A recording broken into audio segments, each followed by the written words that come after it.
Абдукадыр Хусанов дебют кылган беттеште Манчестер Сити алгачкы ирет жеңилди. Мбаппеден кереметтүү бир хэтрик. ПСЖ Брест 7-0, жалпы 10-0. Шумдук. Ошондой эле кезектеги Италия командасы Чемпиондор лигасынан учуп кетти. Ассаламу алейкум достор. Ошентип Чемпиондор лигасынын стек оюндарына жыйынтыктап алдык. Анда сөзү узарта бербей дароо эле темирдин кызуусунда басып баштай берейин. Алгач эле Реал Мадрид Манчестер Сити оюна токтолбосок, көп адамдар видеону көрбөй чыгып кетет окшойт. Ооба достор, стек оюндарын беттешинде асман көк түстүүлөр Сантьяго Бернабеу стадионунда конок болушту. Оюн алдынан эле ким жеңери 70% чечилип калган, бирок аракетин жасап көрөбүз деген Сити оюнунда курч мүнөз көрсөтө алган жок. Матч алдынан Гвардиола айткандай, Манчестер Сити үчүн бул оюнда жеңиш болгону 1% болчу. Ал нерсе иш жүзүнө ашты. Болгону дагы хэтрик менен. Ал хэтрик эси франциялык 9 номер эси. Жок достор, бул Бензема эмес, анын ордун басары болгон Килиан Мбаппе мырза. Кыргыздарда конок кетсе козсой дечү эле, а бирок Мбаппе аны билбейт окшойт. Кыскасы, козу эмес 3 гол менен Ситилик конокторду сыйлап койду. 4-чү, 33-чү, 61-чи мүнөттөрдө голдоо менен Мбаппе Реалды плей-оффка алып чыкты. Голдук пастар Асенсио, Родриго, Вальвердеге таандык болду.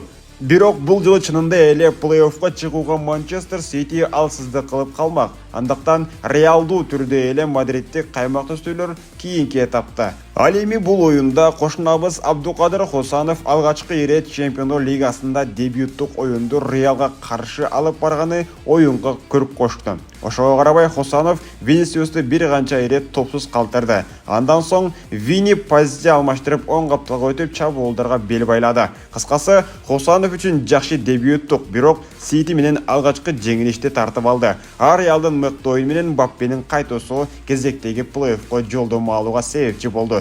Чындыгында эле бул оюнда КДБ тактап айтканда Кевин Де Брuyне жана ошондой эле Эрлинг Халанддын жоктугу жалпылай бүгүнкү оюнда Ситиге таасир тийгизүүгө жетишти.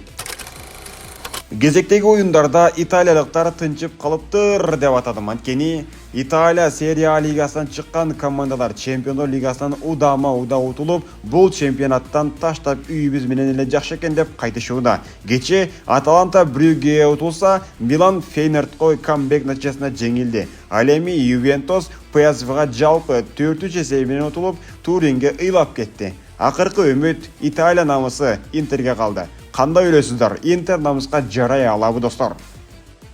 Ошондой эле Бавария Мюнхен акыры Селтик коргонунан ийгиликтүү өткөн учурда Боруссия Дортмундтагы өлөйүн деп жаткан араң жан багып жүргөн Спортингди жеңип алды. Бенфика Монако беттешинде эрежесиз гол уруш болду. Гол шоуун тартуулап берген бул команданын натыйжасында 4-3 менен Бенфика плей-оффка аттанса, ПСЖ өз үйүндө Брестти аталатып салды.